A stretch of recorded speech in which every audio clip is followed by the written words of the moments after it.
Shalom. First and foremost, I want to give all praises, honor, and glory to Yahweh, Bahasham, Yahweh Shai, Bahasham, Racha Kudash.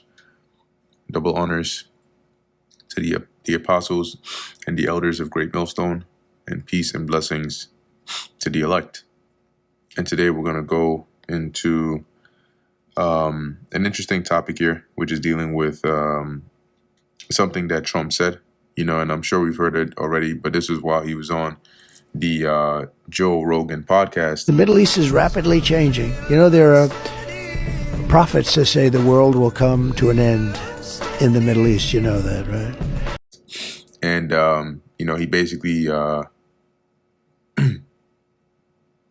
it's Lakia, just looking at a breaking news here. It's just, it's literally coming in by the minutes, So it's, you're working on something that something else comes up, something else comes up. Anyway, he mentioned, right, that there are prophets which say that the end of the world is going to come, in the Middle East.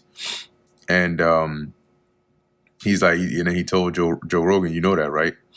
So, once again, when you analyze that statement, right, he's only talking about one group of people, which is us. Okay, we're the ones who've been prophesying that for years, right? Starting with our elders and apostles concerning the destruction, right? World War III and all of those things that are going to take place over there in the Middle East.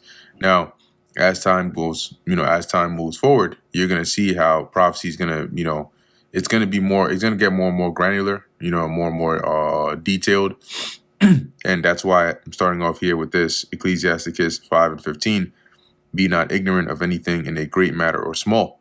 And so, a lot is going on right now, but you still have to keep your eyes open, on things that can happen here, right, on the home front, and even things that may seem smaller or in comparison to the larger events that are going on, because the way these elites, work is that sometimes they throw out false events, with some fake cover story, and it gets a lot of people's attention, right? And sometimes they use real events to get a lot of people's attention, either to take eyes off of something or to, as in to distract from something, or to distract before something else is done or while something else is being done. Okay, so you have this war, okay, which Iran is actively in the U.S. and Israel and soon to be other nations. But at the same time, we have to keep our eyes open as to what other things and other developments are going on here, with the economy and so on, right? And how the triggering of the destabilization in the Middle East is going to affect other things other than, obviously the main matter, which is the actual war going on.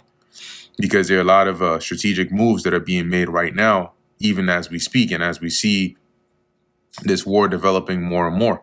So it's more than just what meets the eye. But we know that regardless of how much, you have a lot of people, some are experts, analysts, journalists, and so on. And a lot of them have a lot of detail and information about what's going on over there. However, keeping in mind that there's still a limit onto how far they can see into the future, right? And then how much they know about what's going on. And they may give you the strategic analysis of everything, but the Heavenly Father controls the outcome. So they may tell you, well, based on, say the way this progression, this linear, based on the way this progression of this war is going, it'll end up in this, or it might end up here. But if it's not in line with biblical prophecy, then it's not going to end up there. Right. So real quick, let's go to Zephaniah chapter 3, because going back to Trump's statement, Zephaniah 3:8, it says here, therefore, wait ye upon me. Now, this also shows you that the truth in Proverbs 21:1, where it mentions the heart of the king is in the hand of the Lord. Because if Trump came in and said he's not going to start wars, he's going to end or finish them, then he goes and starts one. And just today, they asked him in a press conference, they said, did Israel force your hand? He said no. And then he basically said the reverse, that I might have forced, Israel's hand into starting this war, which is complete BS. All right, we know it's complete BS.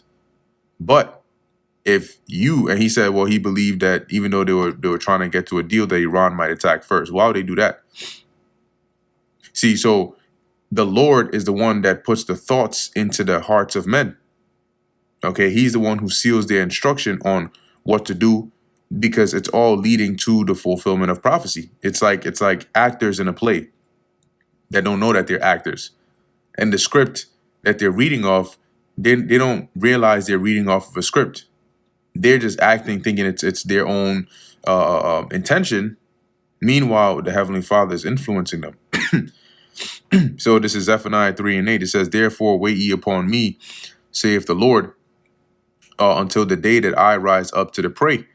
And who is the prey? The target of the Lord. Okay, it says here, which are ultimately these nations, for my determination. So what is the Lord's determination? When you look into that word determination, let's take a look. It's basically the Lord's intention, his plan, what he has determined to do, right? Judgment, justice, act of deciding a case. Like when somebody's in a judge's position, their judgment that they've brought, their sentence. Okay, this is the Lord's sentence concerning the prey, or concerning these nations, is to gather the nations, that I may assemble the kingdoms, which are what? The nations of the world: Russia, China, the US, UK, NATO countries, European Union countries, Arab countries, the Ishmaelite countries, the Persian, Persia, which is already up in there, Turkey, all of these nations, India, Pakistan, all of them. Okay, is to gather the nations, to pour upon them. Now, the gathering in secular terms, it's like a vortex. That's how you create or have a world war, right? Where more countries are drawn in. And when you look at historically, World War I, World War II, it wasn't just from day one, every country was in there. No, it took a while. And it was as the back and forth escalated between the two main participants in the war, that drew in other nations, because they had to protect what was in their best interest, right? Their assets or their allies. So the gathering of the nations, the Lord is not going to, physically grab a whole nation and throw them there. He's going to use events that transpire on the earth to gather in these nations. Okay, and he says what? And this is his sentence. This is what he has decreed. So this is what's going to happen. So we know that at one point or another, okay, regardless of how long this war goes, or how high or hot or how cool it gets, at one point or another, the Lord is going to have the gathering of these nations in that region where we're seeing now the world known collectively as like the Middle East, but it's the valley of the Lord's judgment, Yahweh Shaphat. So it says here, to pour upon them mine indignation, my anger. The Lord here likens his anger onto like something you can pour, right? I'm gonna basically unload my anger on them, even all my fierce anger for the earth, which is the land. The Hebrew word for earth is aratazah. It can mean the entire planet, or it can mean a specific portion or region of land, shall be devoured with the fire of my jealousy. So we know that the whole entire planet will not be destroyed, but there are certain parts of the earth, certain lands or regions that will be devoured with the fire of the Lord's jealousy, which is going to be when he puts a thought into the nations to drop and shoot their nuclear missiles. Okay, so we got to watch and see. Now, there are reports saying that eventually, what Iran is trying to do is wear out the defense systems of the U.S. and and Israel, and once they run out of defenses to be able to shoot down the rockets and missiles and drones that Iran is sending in, that's when they're going to start striking with the heavy hitters.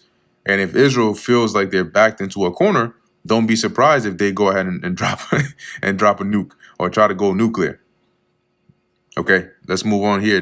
All this is happening according to biblical prophecy. So we're not surprised. We expect these things to take place. But once again, like I mentioned, there's going to be a limit. There's going to be a point where even the top analysts of this world will not be able to give you a answer to. Why? Because they don't know. because the Lord is he's gonna, have this prophecy, as we're saying, take that supernatural turn. But we're gonna be stable in mind because we're gonna know what's going on. Right now, a lot of people, when they talk about it, they're calm in the sense that, yeah, they know it can get really bad, but they're like, okay, we have some analysis on the situation, so we can sort of look into a glass ball, and tell you what it looks like is happening and what might be happening out of this and so on.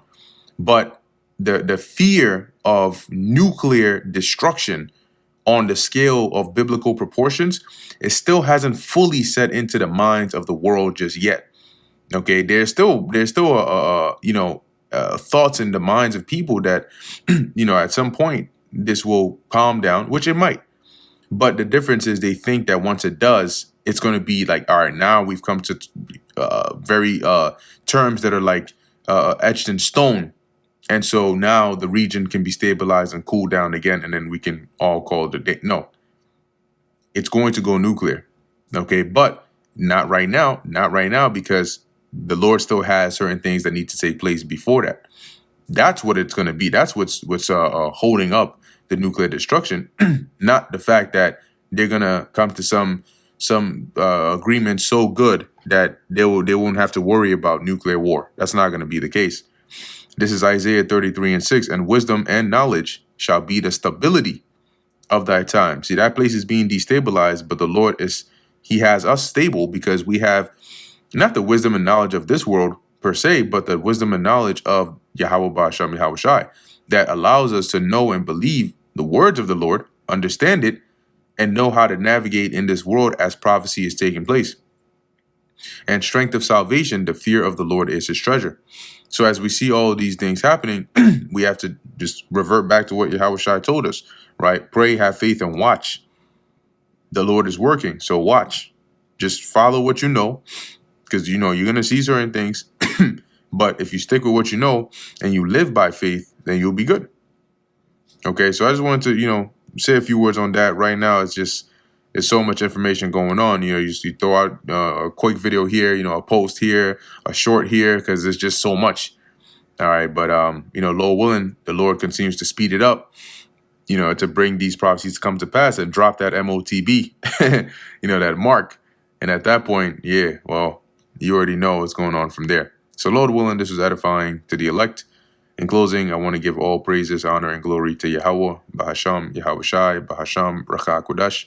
And until next time, Shalom.